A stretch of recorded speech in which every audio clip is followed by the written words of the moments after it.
This is his story, and I'm going to be watching some of his videos to see if he's actually good. Took my son to the carnival for his birthday, and when I asked what he wanted, his answer wasn't what I expected. With a huge smile, he said, "To save people, Dad." I kissed him on the forehead for being a sweet kid, but then a scream ripped through the crowd. Okay, but the timing. Imagine saying I want to save people and then having the chance to 1 second later. Above us, the Ferris wheel burst into flames, and everyone erupted into chaos as fire rained down on us. I grabbed for my son's hand to run, but the stampede slammed into us and ripped him away from me. I screamed his name, spinning in every direction, but all I could see was smoke and fire. An alarm blared through the smoke, and as I ran, my foot caught on something. My son's little jacket, trampled and singed. My heart slammed as I snatched it up and shoved my phone in every face I passed. "Have you seen this boy? Please, I need to find my son." No one stopped. They just streamed past me toward the exits, guided by firefighters. Then a firefighter's voice tore through the smoke. "Everyone out now! The Ferris wheel's about to collapse!" But a woman grabbed my arm and pointed toward the flames. "That boy? He ran that way, screaming at everyone." My whole body shook. If it collapsed, it'd kill him. So I ran straight toward it. The heat seared my skin, but I didn't stop until the Ferris wheel buckled and crashed down around me. A beam slammed across my legs, and I screamed as the flames burned through my sleeve into my arm. I dropped against the ground, sobbing. My son had wished to save people, and I couldn't even save him. My vision blurred. Then I felt hands clamp around me and pull me through the smoke. Firefighters laid me on the grass and strapped an oxygen mask over my face as I cried, certain my son was gone. But then, through the haze, I saw a small figure in a firefighter's jacket walking toward me. "Dad!" I thought I was hallucinating, until my son dropped to his knees beside me, safe, an oversized firefighter suit swallowing his body. A firefighter knelt next to him and gripped his shoulder. "Your son pulled the fire alarm and helped us evacuate everyone. He even told us you'd still be inside looking for him. He didn't get ripped away from the crowd. He left to save everyone." My son beamed at me. "My wish came true, Dad. Best birthday ever." I mean, I guess his wish did come true. The moment I heard Dad snoring, I crept downstairs and took his motorcycle keys. I was 13 and had been binge-watching videos of motorcycles hitting 150-mile speeds and desperately wanted to ride one. My dad's Kawasaki superbike sat in our garage while he cleaned it every night. I asked him, could I ride it? But he laughed and said, "This thing is my baby, and you've never even driven a car. You could die, or even worse, destroy my bike." Bro cares about his motorcycle more than his son. So one night, I had enough. Enough of what? Isn't it illegal in America to drive a motorcycle at 13 anyways? And snuck out. My heart was pounding as I pulled the covers off the Kawasaki. I started working the keys, but I couldn't turn it on. Finally, I twisted the handlebar, and the motorcycle lurched forward way too fast for me to control. I twisted the brakes, and it slammed to a stop so fast I went flying. I hit the pavement and bruised my elbow, and through the window, I saw my dad getting out of bed. I instantly panicked and jumped back on the Kawasaki. I twisted the throttle and slowly took off, turning out of the driveway before he could see me. My heart slammed, and I gripped the handlebars so tight my knuckles turned white. But then I hit 20 on the speedometer. The bike still wobbled, but I was gaining control. I felt the wind in my hair and laughed, ready to go faster. But then two guys blocked the road ahead. I twisted the brakes to slow, trying to look cool doing it, but they immediately grabbed my collar. "What's a little squirt like you doing with a Kawasaki?" They ripped me off and threw me to the ground, and my heart dropped as they started climbing on. "No, wait, that's my dad's." I reached for the bike, but their hands were already on the throttle. "See, you never chump." They took off, doing at least 80 immediately. I put my head in my hands and sat on the curb crying. How would I ever tell this to Dad? I walked the 10 miles home, legs shaking because Dad spent his life savings on that bike. Okay, if he knew that, why would he sneak out with it? Cause like, what if he broke it? Guess it doesn't matter anyways, cause it got stolen. I walked inside. Dad was already awake at the kitchen table, pacing with his arms above his head. "Someone stole my bike." I gulped and slowly waddled over, ready to confess. But then I saw the newspaper on the table. 2 teenagers die in a motorcycle. I don't think they make newspapers that fast. Plus, did they even make newspapers anymore? Crash on a stolen Kawasaki. Photos of Dad's motorcycle and the 2 teens who took the bike from me. I covered my mouth in horror as Dad grabbed the newspaper. They deserve to die for stealing my bike. Whoever steals my bike deserves to die. 2 hours later, the officers returned the bike. Its front end completely caved in. I watched Dad hug his Kawasaki in tears and snuck upstairs. I'd never tell him the truth. Wait, so does that mean the son deserves to die? Me and my family were walking through Times Square when suddenly every billboard had my face plastered across it. I froze in the middle of the sidewalk, staring at my headshot on the billboard next to my weather app invention. The honest app that tells you the weather in a rude way. "It's raining, idiot." My family started laughing so hard they were bent over and clutching their... Couldn't he sue whoever put that on the billboard? Because he didn't give permission. Stomachs. I can't believe it. Everyone found out about your stupid app and now you're getting publicly clowned. People stopped around me, pointing up, phones out, laughing, and none of us had a clue. Okay, but in real life, no one would care. They wouldn't even see it. Why my face was really up there. I was so humiliated that I almost went back to New Jersey, but then I saw a giant screen going through the app. The screen showed the app saying, "You would know that it's sunny if you just opened your curtains for once." My dad grabbed a police officer on the sidewalk and pointed, "Look, that doofus on the screen is my son. We always told him to stick to college, but he wanted to be a public laughingstock instead." My face went hot, and I wanted to grab my dad's arm, because if he was telling the cops, I knew I'd always be remembered for this, no matter what. But the police officer put his icing-covered fingers into a fist and noogied my head. "It's okay, son. Some of us just weren't meant to make it in life." I turned around to walk into the crowd, ready to disappear and never come back. But when I did, the crowd started circling around me and grabbing me. A girl shoved her phone in my face. Oh my gosh, it's actually him. It's the guy who made the weather app. The giant screen above us flipped to a headline, "#1 app in the country." They were never making fun of me. My app was going viral. The man beside me was laughing, and he showed me the app. "Dude, your app called me an idiot this morning, and it's the realest thing anyone said to me in years." My dad awkwardly scratched his head. We always knew you could make it, son." Nah, bro, the switch up.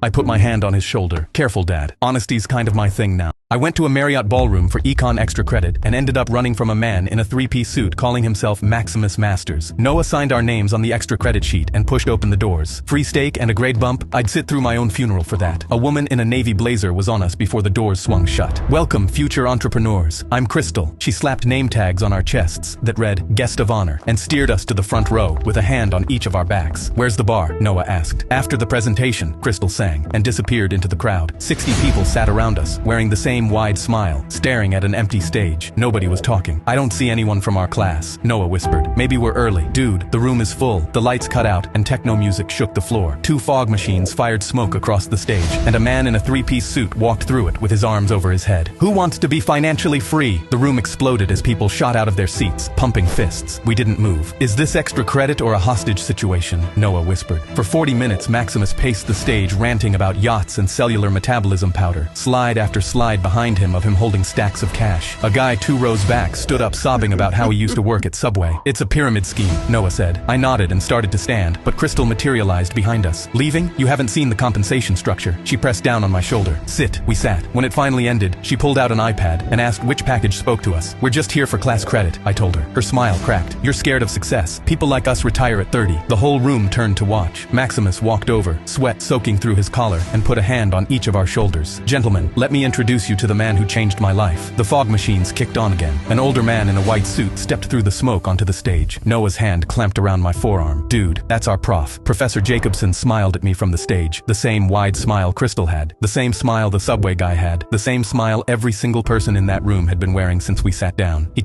Wait, so are they all just paid actors? tapped the microphone twice. "Welcome, gentlemen. Let's talk about your extra credit." We ran. I went to a Marriott ballroom for I was setting up camp alone in a forest when I heard explosions nearby and smoke hit my nostrils. I followed the noise and found a teenager laughing, lighting fireworks into the trees, filming himself on a tripod, live on TikTok. This is going to go so viral, but the excuse me, what the actual fuck? forest was bone dry, and one spark could burn the whole thing down. "Stop! You're gonna start a fire!" "Relax, bruh. I know what I'm doing." Then he lit another, and the firework arced up, landed in a bush, and flames tore through the leaves. My balls dropped because we had minutes before this forest went up in flames. I stomped at the flames, screaming for the kid to help, but he swung his camera toward the fire, grinning. "Yo, this is even better content. I need more fire." The fire climbed excuse me, what the actual fuck? Timmy, just give the phone back. tree behind me, and families came sprinting past, coughing and screaming, dragging their kids from the smoke. I looked back and saw my own tent swallowed in flames, everything I owned gone. I yelled, "Is going viral worth this?" I grabbed his arm to pull him out, but he yanked away. "You don't get it. I have to do this." And he stepped toward the fire for a better shot. The smoke was so thick my eyes burned and every breath became shorter. If I didn't run now, the flames would swallow me too. So I turned to run, but a burning tree cracked and crashed down behind me, and through the flames I saw the kid's arm shoot up. a hospital wristband on his wrist, as he screamed for help. My body screamed at me to run, but my feet wouldn't move. I couldn't let him die, so I turned back and ran into the flames. I grabbed his arm as he cried, a hospital band melting against my palm. I picked him up as I ran away from the fire and I yelled, "Why would you do this?" He lifted his shaking wrist, tears streaming. "My little sister has cancer. They told us if we don't get money for her treatment soon, she'll die." He looked down. "I just don't want her to die. I'm sorry." My throat closed, but before I could respond, firefighters and police charged in. "You've got the little arsonist who did this for views. Criminal. We saw his live," an officer yelled, but the kid just lowered his head as they slapped cuffs on him. That's American healthcare for ya. The truth.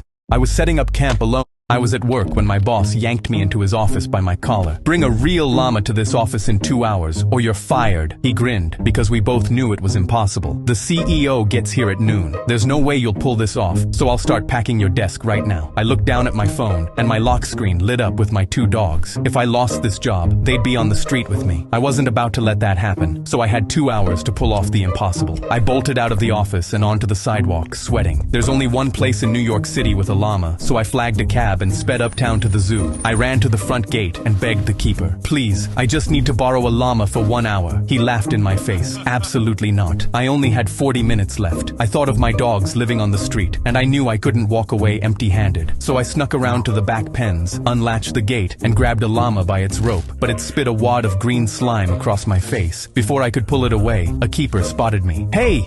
How do you steal a llama that easy? "He's stealing a llama." So I ran, dragging the llama down the street as people dove out of the way. No cab would take an animal, so I hauled it onto the subway. When I got to the office, I threw open the doors, but my boss was standing at my empty desk, grinning, tapping his watch. "1 minute late, you're finished." My heart shattered until a scream ripped through the office behind me. I spun around, and the llama had broken loose, trampling desks and spitting on every person in its path. Then it reared back and launched a glob of slime right into the CEO's face. My boss stared in horror, and a vein bulged in the CEO's forehead as he stormed straight toward us. "Who is responsible for this?" But the llama trotted to my side and pressed its head against my arm, calm. Before he could speak, I pointed at my boss. He told me to bring a llama, or I'd be fired. The CEO's eyes went cold, and he jabbed a finger at my boss. "Clear your desk. You're fired." Then he looked at me. "You can keep your job, and the llama." As I unpacked my photos with my dog, I walked into the doctor's office for a sore leg, but the second he saw me, he decided I needed surgery. I got wheeled away with no Do you even need to go to the doctor for a sore leg? explanation and was put under while still asking questions. I woke up 10 hours later and saw 4 police officers standing around my bed. I tried to move, and that's when I noticed I was handcuffed to the railing. The doctor who prescribed the surgery was standing in the corner tapping his foot. I freaked out. "What's going on?" And the lead detective walked over and pulled out an x-ray taken of my stomach during surgery. I turned to the doctor. "Why were you operating on my stomach?" "I have leg pain." He looked around frantically, but the detective immediately shoved the photo in my face. A small rectangle was at my spleen. "Your surgeon found this sewn into your abdominal lining." The detective held up a huge bag of fentanyl, 130 grams, a trafficking charge carrying a 20-year sentence. My jaw dropped. I've never touched drugs in my life. The detective rolled his eyes, but that's when the surgeon jumped in completely unprompted. "Just arrest him already. The evidence is clear." I looked at his red face and the sweat on his forehead and wondered why he looked so nervous. The detectives pulled out handcuffs, but that's when I remembered something. I'd had an x-ray on my stomach last week at a different hospital. There was nothing in my body then, but as soon as I said this, the surgeon snapped up. "X-rays aren't reliable," he shouted. "They probably missed it." The detective looked at the surgeon carefully, then back over at me. "We're taking you in." They uncuffed me and cuffed my hands behind my back. At the station, they kept asking about drugs. I kept telling them I didn't know, and after 5 hours, a prosecutor told me they were filing charges tomorrow. I was looking at 20 years minimum. I didn't sleep at all, and the next morning the detective who arrested me walked in. He unlocked my cell and placed a binder in front of me. I opened them, expecting to see the charges. Instead, it was official papers telling me I was free to go if I signed here. I did it immediately, asking him why I was free all of a sudden, and that's when he showed me his phone. Surveillance footage from my surgery, showing my doctor stitching the bag of fentanyl into my abdomen, but also a GPS tracker. The cartel was after him because he has their fentanyl, so he stitched it in you and put a tracker there to lead them astray. I suggest getting it removed immediately. I walked into the doctor's office for a I cracked my knuckles while loading up my League of Legends game. I only had 10 minutes until my bedtime, and was only one win away from hitting diamond, so I wasn't letting anything stop me. I typed in my login faster than ever, then the two-factor authentication code, and when the terms and conditions box showed up, I quickly hit accept and leaned in to get ready to destroy some 12-year-olds. But suddenly, 3 men stormed in wearing black suits and dark sunglasses out of nowhere. But the game was about to start, so I was determined to keep my eyes on the screen. So you're just gonna ignore these random strangers in your house? But one of them unplugged my monitor, so I was forced to stand up and find out what was going on. What the hell? Who are you? Another started wrapping up my wires without saying anything. I immediately turned around and saw my little brother standing in the corner, smiling. I knew he had something to do with this, so I stormed over and grabbed him by the collar. What did you do? He crossed his arms. You're the one who clicked accept. I had no idea what he was talking about, but then he walked me back to the chair, shoved me his phone, and showed me what I had agreed to. One line was highlighted. By clicking accept, you give your entire gaming setup to your little brother Eli. I laughed, because there was no way this was real. You're 10, you can't own my stuff. He put his hand on his hip and showed me a photo of his empty piggy bank. I know you stole money from my birthday money to pay for all of this, and I just got it back. Behind me, the last guy gripped my chair and pulled it out from under me. I hit the floor. I got up and followed Eli across the hall. My whole setup was glowing in Eli's room. My game was still on the screen. The one win away from Diamond 1 never got to play, and Eli was How did he even hire these guys? already in the chair. He loaded into my game, and he played it like it was nothing. One team fight, an ace, and victory filled the screen. Diamond. Eli leaned back in my chair and finally looked over at me. Thought you were gonna destroy some 12-year-olds? Well, you just got destroyed by a 10-year-old. And as I stood there watching myself getting defeated by my little brother who robbed me blind, some part of me couldn't help but feel impressed.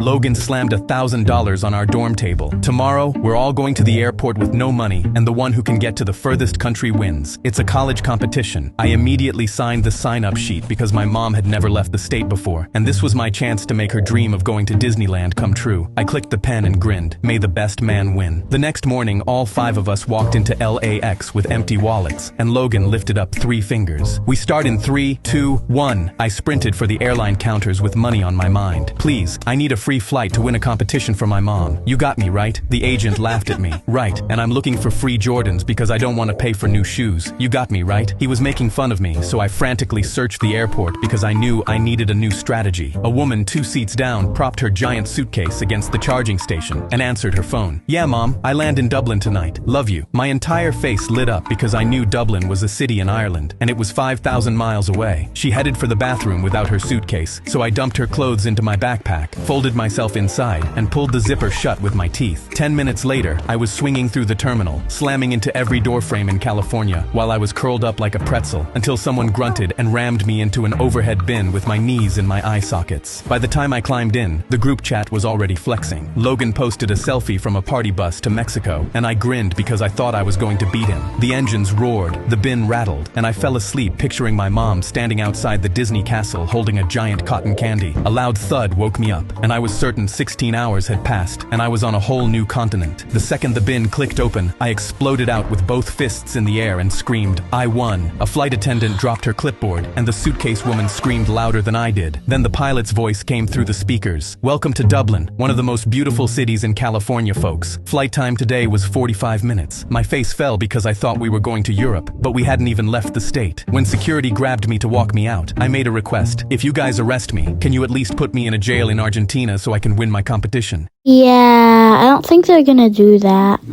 Logan slammed 1,000. My Uncle Tom's face scrunched up when I asked for a water break 2 hours into photographing my cousin's 7th birthday party, dizzy and dehydrated under the sun. I'm not paying you $20 to drink water. The party's only 4 hours. He grabbed my cake plate out of my hand later that afternoon. You can eat after the job's done. I stood there swaying slightly while he checked his watch, and my hands were still shaking from hunger by the time he pulled up his phone at the end of the party to show me a fitness influencer. I need these photos edited. Make my wife look like this. I nodded, thinking I could survive one more week of him before I never had to work for family again. I sent him 20 cleaned up photos that week. That's no good, he texted back within the hour. Make my wife skinnier, give her more curves, wider hips, smaller waist, make my arms more muscular, and remove my brother's Rolex from the picture. Make sure I'm the best looking guy in every shot. I stared at my phone, stunned. This will take weeks, I typed back. Then work faster. I need these by tomorrow. I really needed the money for college, so I spent all night hunched over my laptop, frantically editing the photos. Then one more text lit up my screen. Oh yeah, make me the tallest person in every group shot.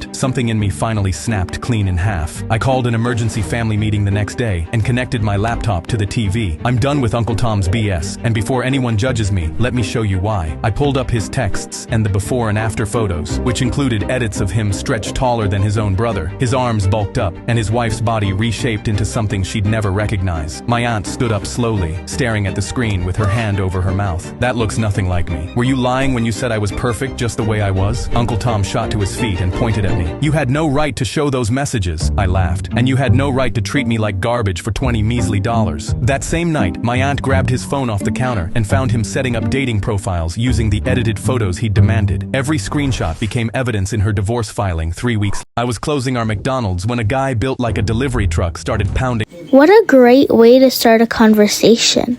on the glass. I cracked the door to say, "We're closed, buddy. Come back tomorrow." But he walked straight through me into the lobby and yelled his order at the empty store. "Get me 10 burgers, 7 fries, and 5 Coke Zero." I tried Bro, he's eating so little, he has to eat more. pushing him back out. "Buddy, the grill is turned off. Come back tomorrow." But he pushed me back, and I went flying over the counter. Then he grabbed the counter with both hands, and something metal on his wrist clacked against it. "You don't understand. I will die without my burgers." My limbs trembled and I backed toward the kitchen. But he followed me and yelled his order again. 10 burgers, 7 fries, 5 Coke Zero. But then my manager stepped out from behind the grill. He was part-time Mr. Olympia and a full head bigger than the guy. He walked up until they were chest to chest and glared at the customer. "We're closed. Get out or I'll throw you out." But the guy didn't move. "My burgers. Give me my burgers or I'll die." My manager backed him all the way into the glass, and he was still begging for the food. And that's when I noticed he was sweating through his shirt in a cold lobby. His hands shook so hard the metal band on his wrist rattled against the glass. So I thought to myself, nobody begs for food like this unless something's truly wrong. That's when the big guy took 3 huge breaths and just dropped. He slammed onto the floor and cracked our tiles, and our manager gasped. I ran over and knelt down to check on him, and I finally noticed what was on his wrist. It was a medical bracelet with the words, "Need daily burgers. Feed me if I pass out." Why does bro need so many burgers? I couldn't believe his words about dying if he didn't get his burgers were actually true. So I grabbed a half-eaten burger from a nearby table and shoved it down his mouth. Then I opened my phone and dialed 911 while my manager fired up the grill behind me and started making those 10 burgers, 7 fries, and 5 Coke Zero.